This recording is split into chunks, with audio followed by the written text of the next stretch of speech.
Hello everybody, this is AK. I'm back. So in the last few days I produced videos on DBS, OCBC and UOB, and it has attracted quite a lot of attention, and many people left comments, and someone asked me a question.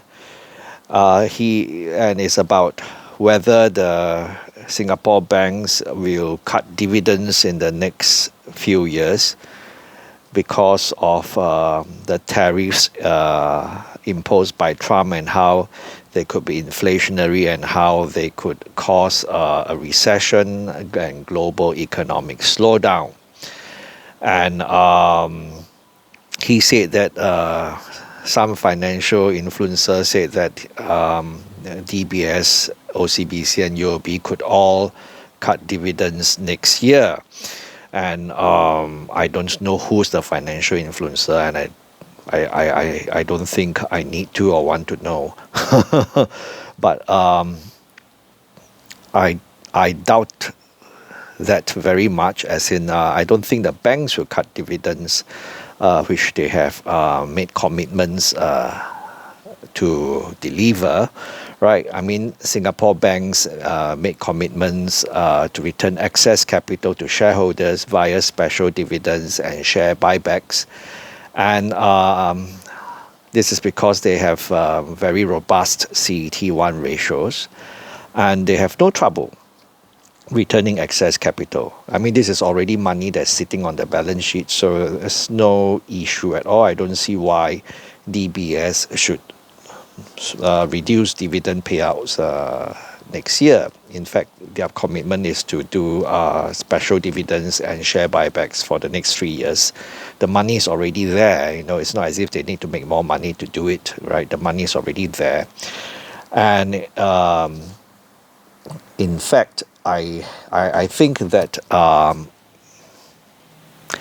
their CET1 ratios for all three banks will probably remain very high, right? This is because remember, OCBC and UOB have ROEs of more than 13%, and DBS has ROE of more than 17%.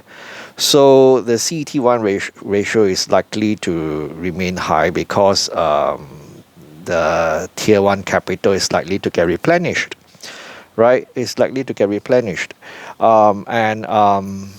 I've said in an interview with the fifth person before that Singapore banks always make money, right?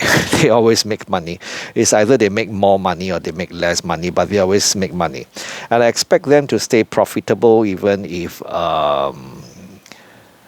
we should face more challenging times ahead, right? And excess capital should continue to build up in the next 2-3 years, right? As long as the world economy does not go into a tailspin for too long, right? Remember, during the COVID-19 pandemic, the bank was strong enough to, in fact, continue paying good dividends. It was the MAS which told them to please reduce the dividend payout, by some 40%. And so they were paying out 60% of the dividends they would otherwise have paid. It's not because they couldn't do it, but because MAS told them to be more conservative, right? So Singapore banks, very strong, right? They could have continued to pay high dividends during the pandemic, but it was MAS that told them to cut back, right? And frankly speaking, if the world economy should go into a tailspin for a long time, that means protracted recession, then I think nowhere is safe. Nowhere is safe, right?